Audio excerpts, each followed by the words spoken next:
Bismillahirrahmanirrahim. Assalamu alaikum viewers. I'm your host S.M. Hali, presenting another episode of Defense and Diplomacy. 13 rounds have taken place between Pakistan and India. The 13th concluded only this week. These talks have been to find a solution to the stalemate which exists in Siachen so that the loss of human lives, very precious human lives, as well as the resources of cash-strapped nations, both India and Pakistan, can be reduced and it can be put to more gainful employment. Unfortunately, these talks also failed to produce a result.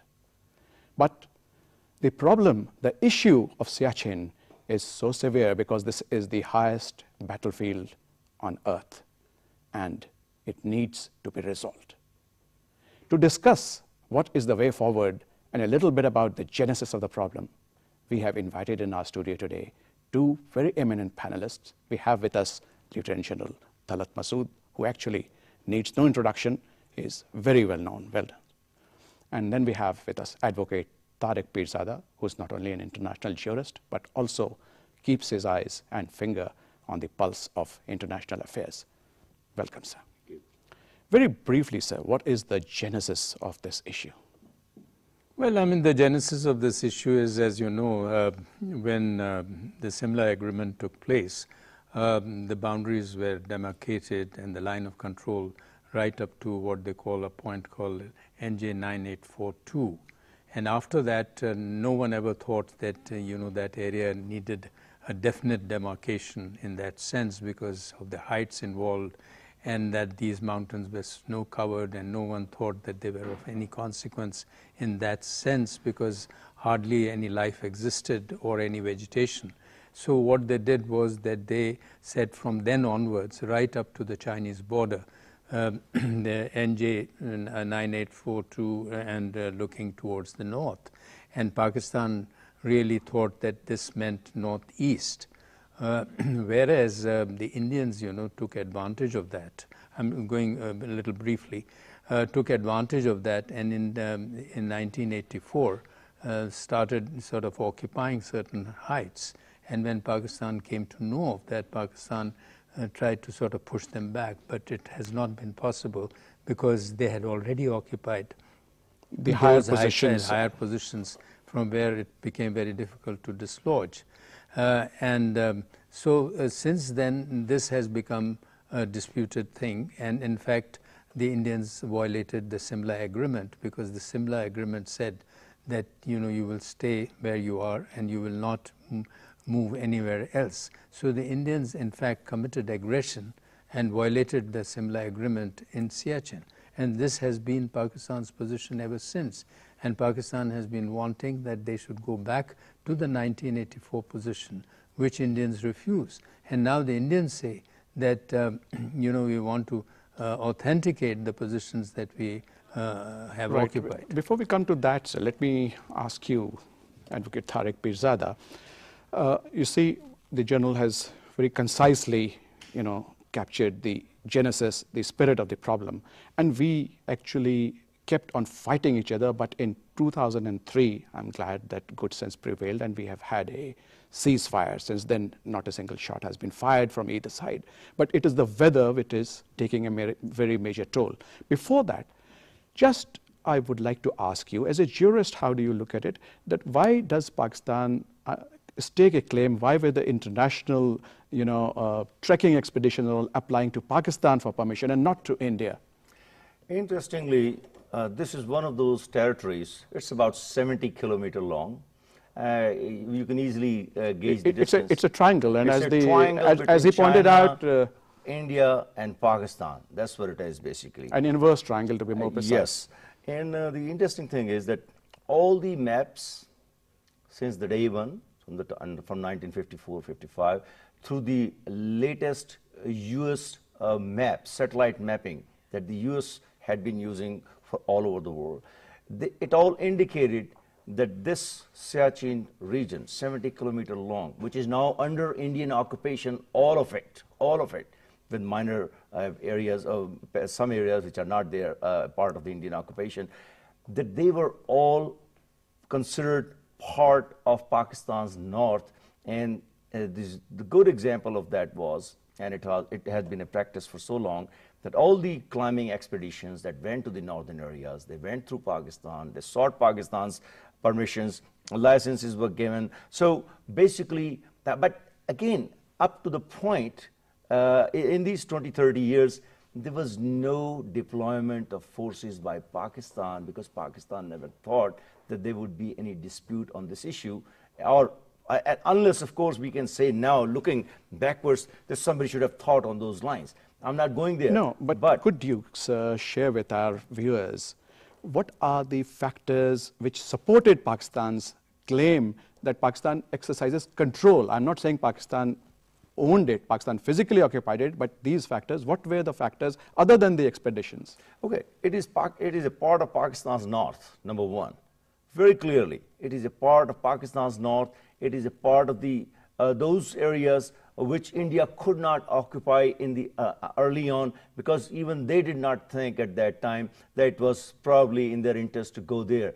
But as India gained military power over time, they decided to expand their influence, territorial influence in this region. But if you permit, sir, and with your permission too, sir, I mean, in your august presence, actually, I should not be doing the bulk of the talking, but this is a historical fact that after the 1962 Sino-Indian War, in 1963, the government of Pakistan signed an agreement with the Chinese government, which is also known as the Siachen Agreement, because of which some parts of the territory was given to China. Yes. Pandit Jawaharlal Nehru, then Prime Minister of India, was asked on the floor of the Lok Sabha that how has Pakistan managed to give away this? And this, sir, is on record that he said because Pakistan has access to this place, to the Siachen triangle which we are talking about. That means de facto they had at that time accepted our claim. And then coming to the Karachi Agreement also, they had accepted our claim. They did not say it belongs to you, but they said that you do exercise control. Am I right, sir? Absolutely. And not only that these things happened, these facts that you mentioned, look, from the day one, from the day that Pakistan was created, the Indians never laid any claim. There was one geological survey of India that, that was conducted. But even in that survey, they did not formally or officially declare this area as part of India. Then the expeditions issue that we are talking about, they continued uninterruptedly, for 35 years. Then the international mappings, including that of the U.S. National Strategic Mapping. You already said that. Yeah. Sir. So coming back, making the last point, if you look back, what we are talking about is, it is a part of the occupation of Kashmir, that continuous, unhindered occupation of Kashmir, that has encouraged India to finally come to the point where it did want to lay claim to those territories which were not until 1984 under its occupation. It's a huge territory, 70 kilometer long in terms of square miles. It's amazing. So I would say it's time that we get serious on that issue. So we are serious. Two countries which have lost more than 8,000 lives in the last 28 years. And mind you, nearly, I think, 1/8 is only due to enemy action. The rest is due to inclement weather.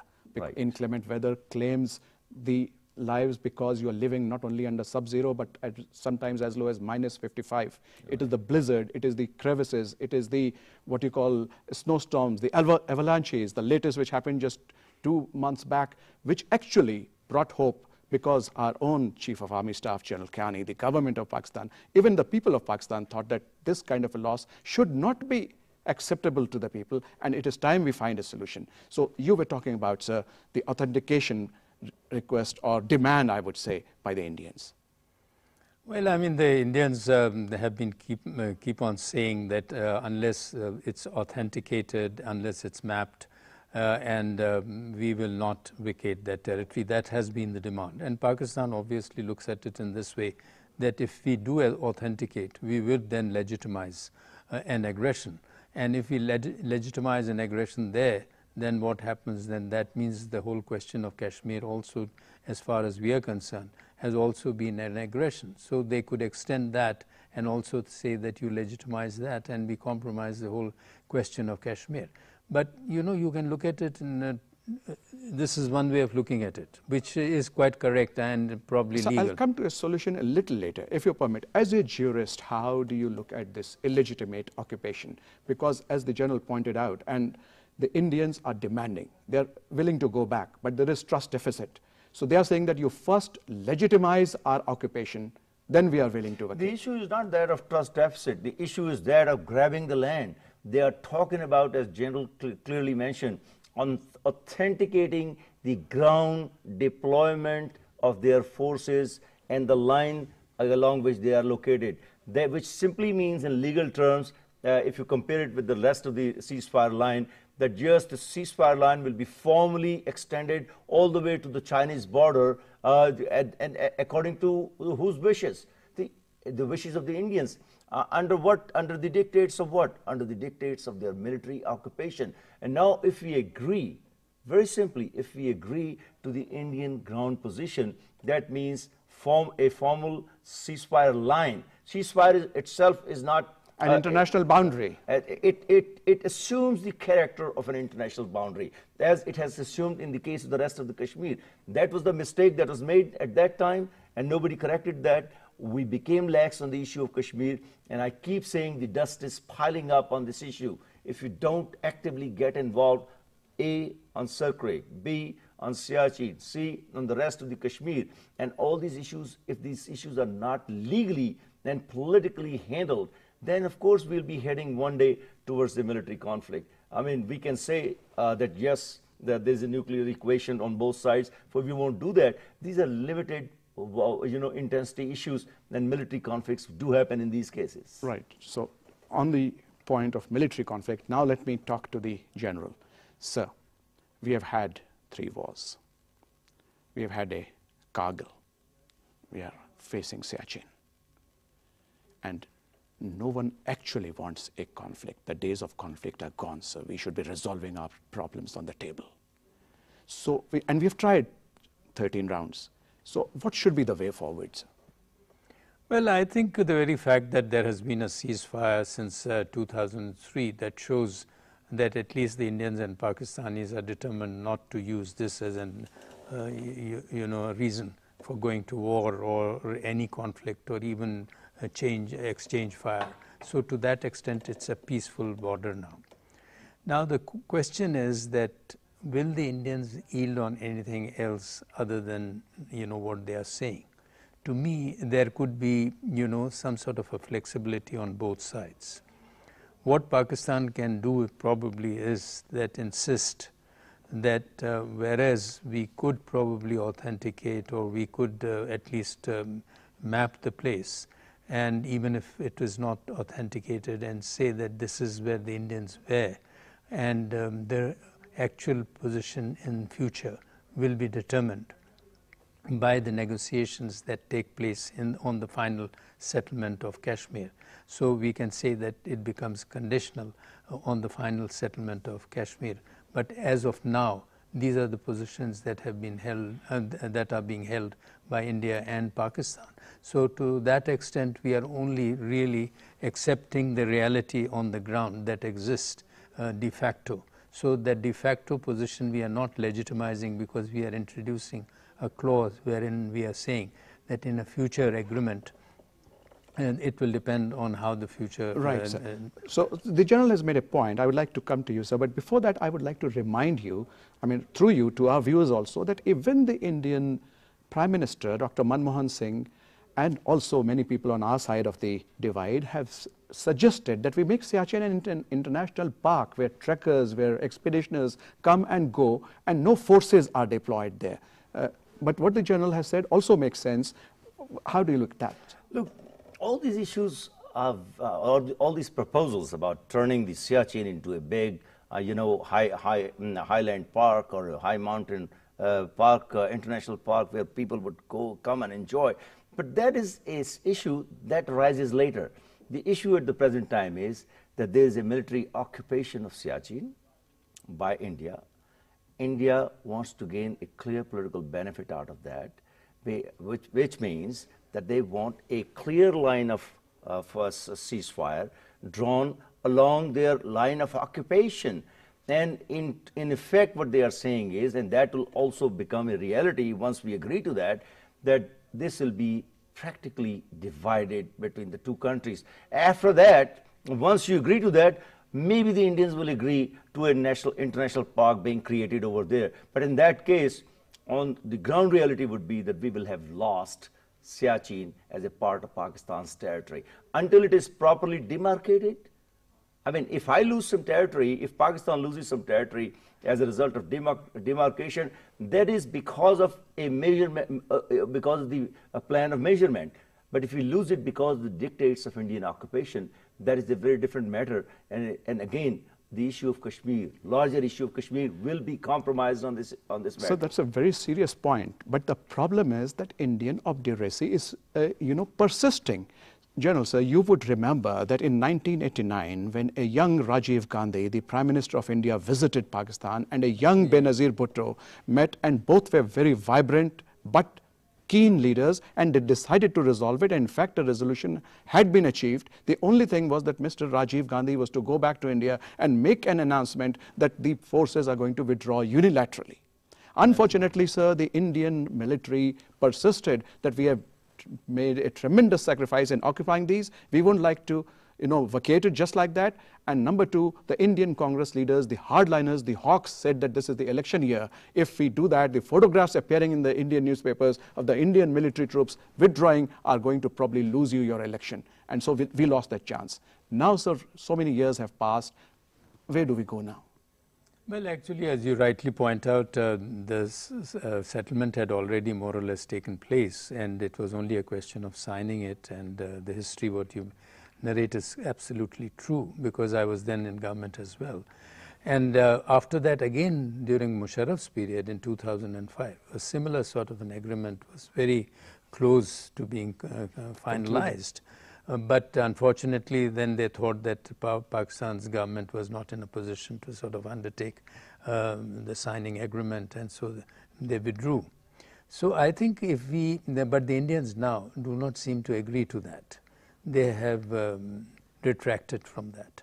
And the reason they give is all sorts of, because the Indian army, as you rightly point out, is vetoing any sort of an agreement. Although we thought that in India, democracy is very strong and the civilian government is much stronger than the military. But on certain issues, I think the civilian government also has its hawks who side with the military. And that's how this problem is not getting resolved, and there is no flexibility on the part of India. But I still think that if we continue to negotiate, maybe not just once more, but maybe once or twice, it is quite possible that both sides could show some element of flexibility. And Mr. Manmohan Singh, for him, this would be a huge sort of an achievement for him, because he has been always wanting to at least find some sort of a solution on these long-lasting problems. So that is one. Then I think the resolution of Siachen will also indicate that India and Pakistan can resolve issues, because you see, bilaterally, because there is no issue that has been resolved bilaterally. The Indus Water Treaty Agreement was sponsored by the World Bank. So there it was not a bilateral agreement in that sense, although it's a great agreement. So we think that it would be such a great confidence building measure. It's a question of India de facto possessing that land and those peaks.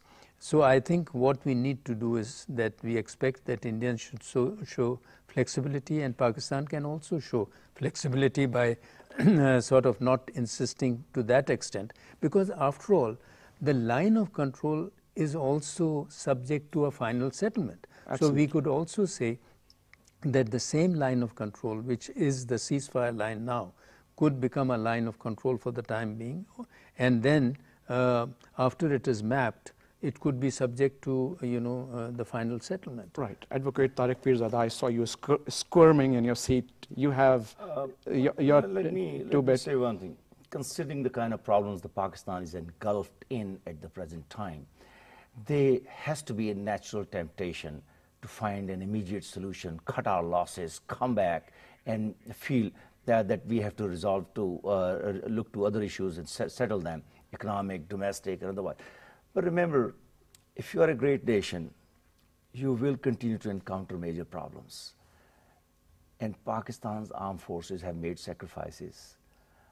At the present time, I am sensing some cracks in the determination of certain quarters at the present time. The sacrifices that have been made by the armed forces, the 124 people in particular who just died, the message of their martyrdom is to guard the territorial interest of Pakistan, not to surrender on that. The issue of negotiation with India is important. Let's not be stubborn on that. But the issue is, can we negotiate? Are we prepared to negotiate, or are we prepared to surrender on certain interests? Because in a negotiation, there is always a give and take. In the current Indian position, there is no flexibility. Earlier you pointed out, let me quickly mention, the Indian Army vetoed it. But right now, the political government does agree with the army. This is the current situation. Right. So let's not, think that there is some change. We are actually moving towards the end of the program. So we tried to give the Indian delegation that came for the 13th round ample protocol. We even introduced them to our defense minister, Mr. Naveed Kamar. And I believe there was an atmosphere of confidence building between Nargis Sethi and Mr. Sharma, the two defense secretaries. But still, as you rightly said, that it is not going to happen overnight, and there is no question of getting into a compromise, but perhaps talking a number of times is likely to yield that obduracy. Your final comments, sir. Well, I would say that what other option have you got, except to keep talking? And I think if we find that, there is movement in other areas, maybe trade, commerce, and greater people-to-people interaction, then I think the Indian side might also start thinking differently. And as we said, that this is an area, honestly, where I think you can keep on saying that it is of great strategic importance because it is close to the Chinese border, and that is one of the issues that the Indians have been using. You could say that, but the fact is it is not of that significance that whereas two neighbors can continue to fight with each other. Right. Okay. Now, very quickly, your final words. I would say very, very clearly, a part of Alaska where nothing grows should not be declared unimportant by the United States, because if you talk to the United States, they will say every inch of land is a part of the territory of the United States after it was purchased from Soviet Union. And now here we are in a situation where a territory is a part of Pakistan, maybe subject to some redemarcation, but it is a part of Pakistan. We cannot surrender it. There has to be negotiations. Negotiations means some give and take. If the authentication of border is what the Indian condition is, we need to maintain very strong military presence. Right. So viewers, with that we come to the end of this discussion. Actually, it's a never-ending discussion because the problem and the issue is very serious. But we, the media, can play a very important role, and especially the media in India, because it is India which is paying the greater price.